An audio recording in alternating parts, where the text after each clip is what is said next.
বাইরে বাই গাজীপুরে 100 টাকায় সুইমিং পুলে এইরকম ভরপুর আনন্দ আমি জীবনেও দেখি নাই। এরা তো মনে হয় 100 টাকার টিকিট কেটে 10,000 টাকার শুধু ড্যান্সই করছে। এদের ড্যান্স দেখে মানুষ তো গোসল করা বাদ দিয়ে শুধু একদিকেই তাকাই ছিল। আমরা পয়লা বৈশাখে যে সুইমিং পুলে গিয়েছিলাম, এই সুইমিং পুলটির নাম হচ্ছে মিয়া শিশু মেলা ও সুইমিং পুল। এই সুইমিং পুলটি গাজীপুর জেলার কালিয়াকৈর থানার মৌচাক থেকে 10 কিলোমিটার উত্তরে দোয়ানিচালা গ্রামে অবস্থিত। আর এই রিসোর্টটি অল্প দিনে খুব বেশি জনপ্রিয়তা পেয়ে গিয়েছে শুধুমাত্র এদের সুইমিং পুলের কারণে ও টিকিটের মূল্য কম থাকার কারণে। এখানে ছেলেদের জন্য ও মেয়ে ও বাচ্চাদের জন্য রয়েছে আলাদা আলাদা সুইমিং পুলের ব্যবস্থা। সুইমিং পুলে ঢুকতেই চোখে বলল এই ছাপড়ি পোলাপানের নাচ। এরা তো গান বাজলেও নাচে, গান না বাজলেও নাচে, আর গান একটা হইলেই হয়েছে, কিন্তু নাচ একটাই।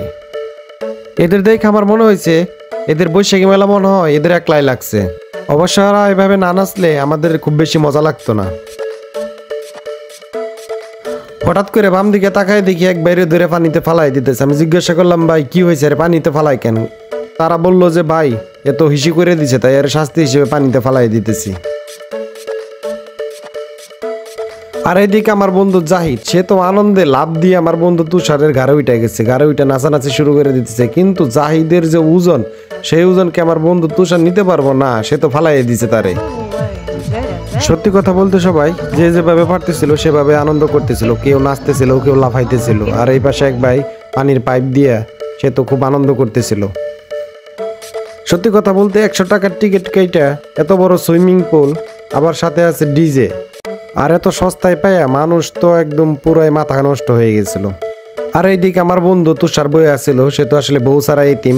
আর সেই বন্ধুটারে নিয়ে আমার বন্ধু জাহিদ কিভাবে লাভ দিয়ে পানিতে পড়লো, আসলে আমার খুব কষ্ট লাগতেছে। আর এইভাবে ফালাই দিল পানিতে।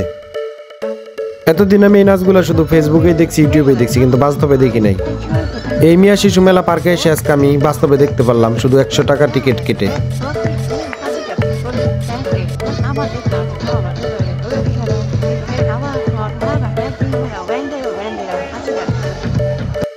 এই সুইমিং পুলটা বেশ বড় এবং এর ধারণ ক্ষমতাও অনেক। আশেপাশে আরো 2টা রিসোর্ট ছিল, কিন্তু ওই রিসোর্টগুলোতে প্রচুর ভিড় থাকাতে আমরা একদিন চলে আসছিলাম এই মিয়া শিশু মেলা সুইমিং পুলে। এই সুইমিং পুলে উপর থেকে লাফ দেওয়ার জন্য সুন্দর একটি জায়গা ছিল, আর যেখান থেকে সবাই লাফ দিচ্ছিল পানিতে। একজন তো লাফ দিয়ে আরেকজনের মাথার উপর পড়ে গেল। বাইরে ভাই যেই দিকে তাকায় ওই দিকেই নাচ, ডাইনে তাকালে নাচ, বামে তাকালেও নাচ। পোলাপান এত নাচানাচি কেমনে করে এই মিয়া শিশু মেলা পার্কে না আসলে দেখতে পারতাম না। আবার অনেকরে দেখলাম এই সুইমিং পুলে এসে মন খারাপ করে বসে রয়েছে। কেমনে ভাই এত নাচানাচির মধ্যে সে মন খারাপ করে বসে থাকে? মানুষ তো একজনের পর একজন উপর থেকে খালি লাফায় লাফায় পড়তেছে, কিন্তু আমার সাহস হয় না এখান থেকে লাফ দিয়ে পড়ার জন্য। আমি আসলে এত উঁচু দেখে ভয় পাই নাই, ভয় পাইছি হয়েছে এই পানি যদি আমার গলা দিয়ে যায়, এই পানি আমার পেটে গেলে আমি তো বাঁচবো না। এক মোটা ভাই তো উপর থেকে লাফ দিছে ভাই। লাফ দেওয়ার পরে এই সুইমিং পুলে একটা ছোটখাটো সুনামির সৃষ্টি হয়ে গেছিল। আবার তার দেখা দেখি এক চিকু ভাই লাফ দিল, কিন্তু পানি এটেরও পায় না যে সে লাফ দিছে। সত্যি কথা বলতে গাজীপুরে 100 টাকা টিকিটে এর চাইতে ভালো কোনো রিসোর্ট হতে পারে না, এটা এক কথায় বলতে পারি। যেহেতু এই রিসোর্টটির নাম হচ্ছে মিয়া শিশু মেলা, মূলত শিশুদের জন্য এই পার্কটি খুবই সুন্দর। এই রিসোর্টটিতে শুধু সুইমিং পুলে নয়, ঘোরার জন্য একটু জায়গাও আছে। যখন আপনি ফ্যামিলি নিয়ে আসবেন তখন এখানে আপনি ঘুরতেও পারবেন, আর বাচ্চাদের জন্য ছোটোখাটো রাইডের ব্যবস্থা আছে। ভিডিওটি কেমন লাগলো অবশ্যই কমেন্টস করে জানাবেন।